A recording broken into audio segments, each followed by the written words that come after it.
in mind he wants to do. So I was starting with a niece of mine recently. She was awake as at 2 a.m. and I was asking, what was she doing around 2 a.m.? So then she was chatting with her classmates and all. So I was asking her questions. Have you dated before? She said no. Are you thinking of dating and all that? Then I started talking to her and I told her, look, before any boy will come closer to you, you should know yourself. So she said, how? I said, know what you want to do in this life. When you were growing up as a little girl, what was the vision that God put into your heart? What is it that you really wanted to do? What is it that was a dream inside your heart that you really wanted to do? So I gave an example. That maybe, for example, you wanted to own a crèche one day. You've always desired that one day you own a crèche, Montessori, little kids will come to school, they'll close, they'll be playing and all that. You like it, and you just wish that one day you'll be a proprietress. Then as you're growing up, you meet this guy, and the guy is interested in you. In fact, 3 of them in the same office, they are interested in you. And you ask all 3 of them, what is your vision for life? Where are you going? What do you want to do with your life? And the first one says, we are just living. We'll buy a house one day, build a house one day, have a house and move on and all that. No vision. The second one also says, the Lord will prosper us, we'll travel the world, go to Bahamas and all. No vision. Then the third one tells you that I have a dream. The dream is that I see myself helping my village. I want to help my village. And I want to go to my village, take a very big land in my village. When I take this very big land in my village, I want to develop the land. I want to develop it into a small city. So it will be a city within the village. That place, there'll be light, there'll be water, there'll be a school, there'll be a hospital, there will be a church, there will be an orphanage, there'll be a place for elderly people. And as the guy is talking, you see that your dream of owning a crèche is inside his vision. So that guy says, Charlie, will you marry me? The answer is yes. Clear. You fall in love with your heart, but you marry with your mind. But a lot of the girls today, they fall in love with their hearts and they marry with their buttocks. No brain work. They don't think about the future. They don't think about tomorrow. So I feel that, you see, sometimes when you fall in love, you should use the time to talk about important matters. There are more issues at stake. Rather ask intelligent questions. Where is this guy going? And a lot of the love that people fall into at a certain point is just infatuation. It's just infatuation. It's not real love. It's just infatuation. It's not proper love. But real love is a decision. It's a choice you make. You take the decision that, look, this is the guy. He said, I'm going here. This is the place. This is my destination. Who is going with me? Who am I going to carry along? Who is it that can help me? And then the person says, I'm looking for this person. So the person talks to this lady. This lady too, by the time the guy is talking to you, you too must know where you are going to. And that the guy will come and tell you, funny stories. Will you be my baby mama? Have you heard that kind of proposal before? Oh, it's plenty. Or will you be my, can we date? Can we go out? To where? Even the guy who says that can we go out, ask him to where. So he should tell you exactly to where we are going to. So all I'm saying is that a leader knows where he is going exactly. Okay? And he takes others along with him. You need to know where you're going. Number 3. Who is a leader? One who makes others willingly follow him to where he's going. A leader is one who willingly, who makes others willingly follow him to where he's going.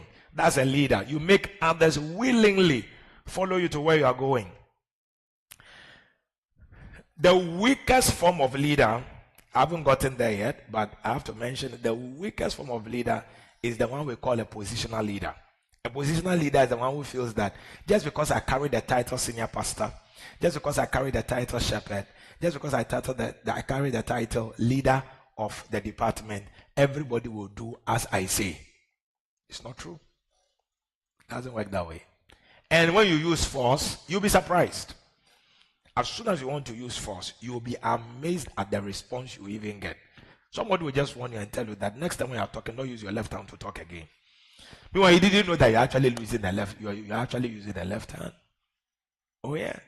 So a leader is one who makes others willingly, gladly, they follow him to where he is going. So that's a leader.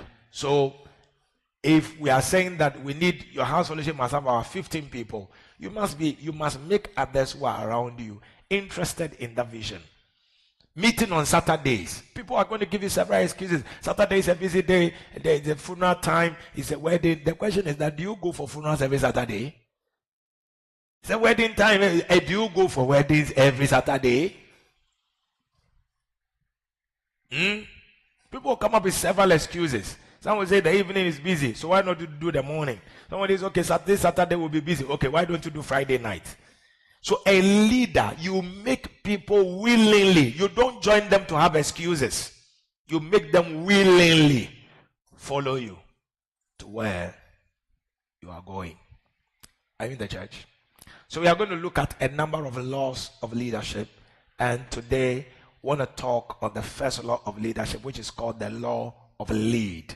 The law of lead. L-I-D, not L-E-A-D.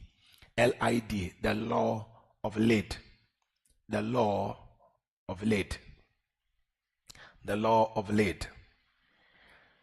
And what does the law of lead say? It says your leadership ability is the lead that determines your level of effectiveness. Your leadership ability is the lead that determines your level of effectiveness. So if you are not a strong leader, if you are not a good leader, your house fellowship will not grow to 15. It won't grow to 15. It won't grow to 10. It won't grow to 15. It won't grow to 12. It will be at the same level. If it was 3, it will be 3. Sometimes you come and tell us that you and your assistant were the only people who came and you met because you are not a leader.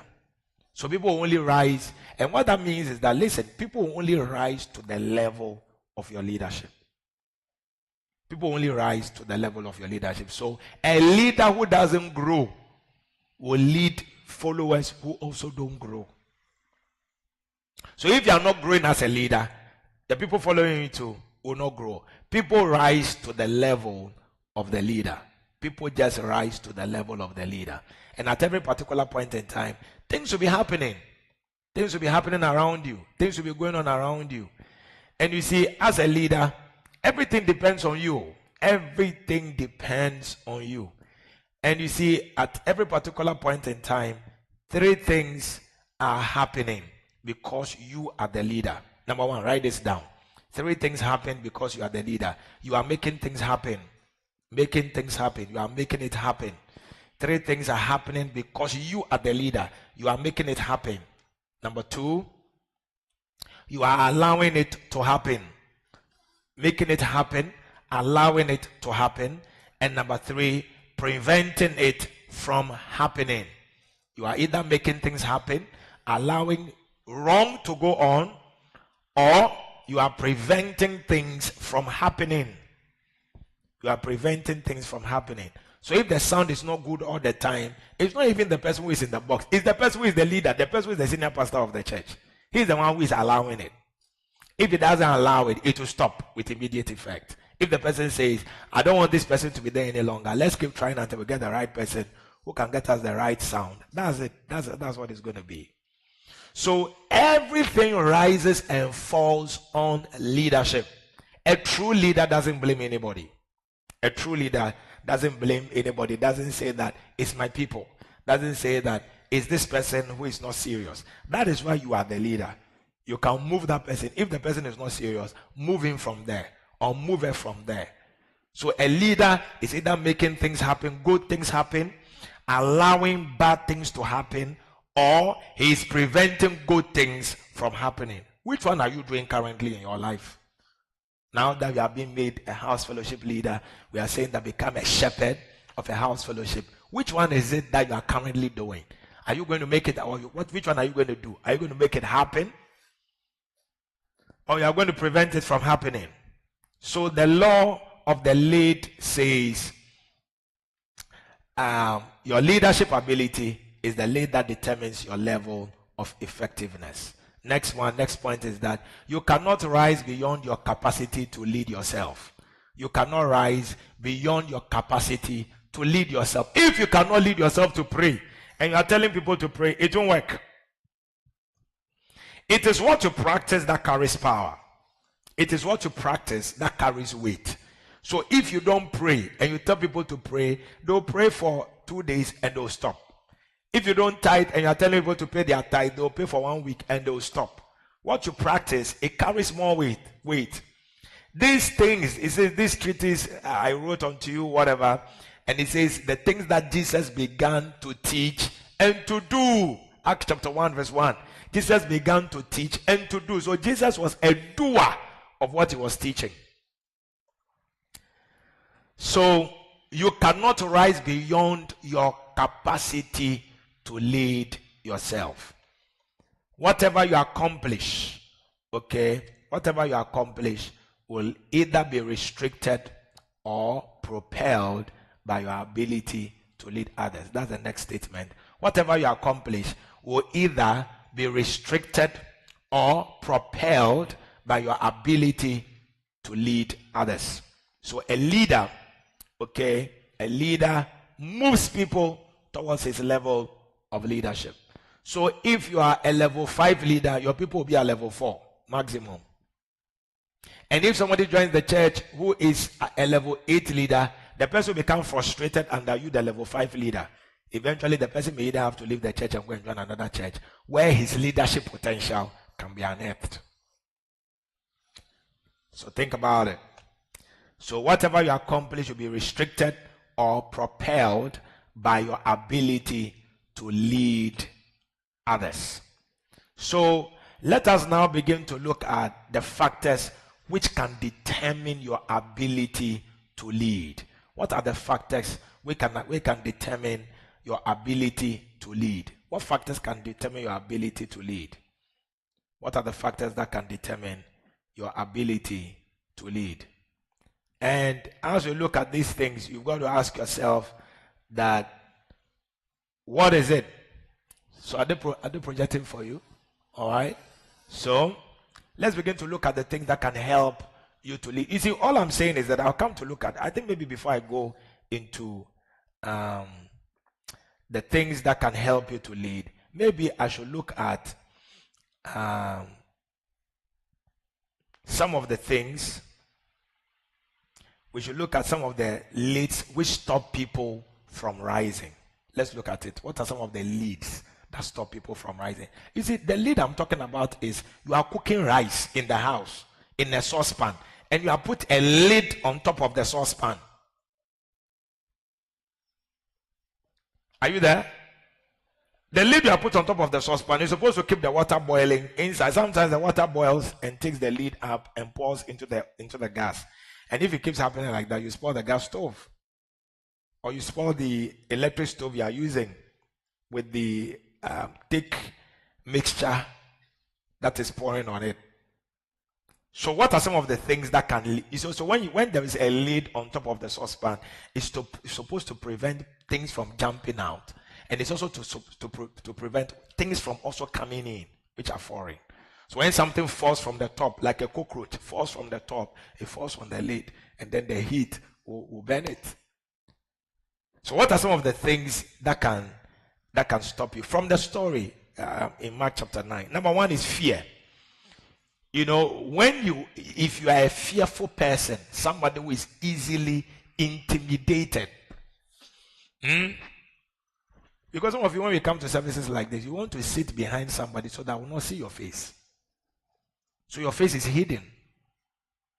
Your level of shyness is wild. And you shouldn't be. Are you there? Yeah. Fear. Inability to take risks.